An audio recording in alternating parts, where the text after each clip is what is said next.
變淺色。變深色，咁佢嘅反應時間咧0.1秒啫，最光啦就63% 透光率啦。咁好啦，調校到17% 透光率，完全同一副太陽眼鏡冇乜大分別啦。比起你如果遇到陽光會變色嗰啲太陽眼鏡片咧，係快1800倍啊！亦都可以隨住唔同環境咧調校光暗，一入嚟室內咧可以咁樣校，哇，清翻晒，加埋呢個藍牙耳機。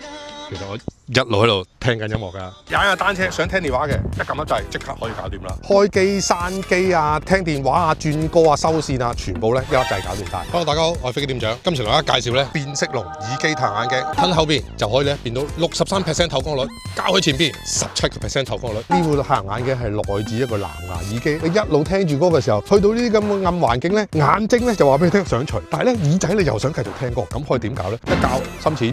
即刻咧可以睇得清清楚楚，又可以聽住歌啦。仲要係 open ear 設計，外邊嘅環境咧聽得一清二楚嘅。我哋有時戴太陽眼鏡咧，最麻煩嘅地方咧，去到戶外啊，好光啦，嚟到呢啲咁嘅遮陰位咧，哇，好暗喎，又要除又要戴，非常之麻煩。但係有咗呢副變色龍太陽眼鏡咧，校翻歌。有時戴呢太陽眼鏡咧最麻煩，行出行入啲室內室外嘅地方，一入嚟室內咧可以咁樣校，哇！清翻晒，尤其是你聽住歌嘅時候咧，唔使除嚟除去啊嘛。咁調翻轉啦，要出去嘅時候咧，咁一撳校翻合，咁就搞掂啦。剛才係17% 透光率，喺猛烈太陽情況底下用啦。而家調校到63% 透光率咧，咁亦都可以睇得好清楚。咁啊唔使又除又戴啦。咁呢度咧金屬網面唔係攞嚟剃鬚用㗎，其實佢隱藏咗兩個藍牙喇叭落去，你應該清楚都聽到啲音樂啦。戴翻上去嘅時候咧，佢係一個叫 open ear 嘅設計。當你跑步啊、踩單車咧，仍然可以聽到現場環境嘅聲音啊，有人撥你啊，有人嗌你咧，仍然咧可以聽得一清二楚嘅。咁有藍牙喇叭講電話得唔得啊？一樣冇問題，有埋收音咪㗎啦。我就用佢駁住個手機咧錄音俾你聽嘅。咁你又可以聽下佢究竟個收音效果咧去到邊度啦。咁我哋去到跑步嘅時候咧，亦都可以隨住唔同環境咧調校光暗，眼睇得清楚之餘咧，又可以一路聽住歌，唔使又除又戴。除咗你唔知擺邊㗎嘛，跑緊步嘅時候。仲有個更加有用咧，就係有時踩單車咧入隧道咧，呢個變色龍功能咧0.1秒就可以校光，跟住一出隧道咧，哇，好殘眼喎！又校翻啦。咁相比一啲可變色嘅太陽眼鏡咧，係快咗1800倍嘅。而家用第一視覺咧示範啦，俾大家睇下啦。最光啦就63% 透光率啦，即係最淺色啦。咁好啦，調校到17% 透光率，完全同一副太陽眼鏡基本上咧冇乜大分別啦。透過咧呢隻手指咧中間咧前後，即係由淺慢慢校深，再深啲，再深啲，咁可以咧無斷調校咧，亦都冇問題嘅。佢呢個調校咧有兩個方法嘅，一咧就係可以滑動啦，滑前滑後啦。咁或者咧你想最淺就撳最後呢度。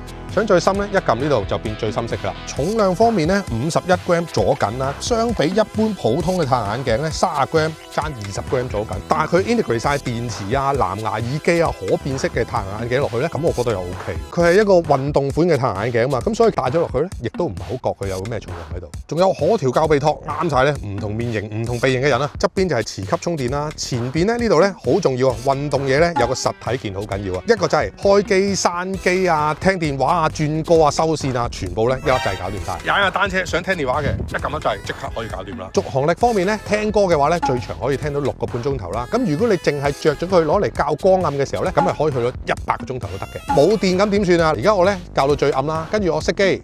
咁佢就會變翻少少啦，我諗接近最透光嗰個模式啦。你望翻出去咧，仍然都係有少少黑黑地色嘅，好似太陽眼鏡咁嘅。咁但係咧就比最深色嘅時候咧淺色咗啦。咁我哋賣緊呢個係香港孔貨，有1年保養嘅。咁啊大家用咗呢個變色龍太陽眼鏡咧，0.1秒話光就光，話暗就暗，隨時咧唔同環境都可以睇得清清楚楚啦。攞嚟講電話又得，聽歌又得。希望大家中意飛機店長呢個推介啦。喂，咪住，記得 download 我哋手機 Apps 同加入我哋 WhatsApp group 入邊有晒料最新優惠同埋最新推介。多謝晒大家，拜拜。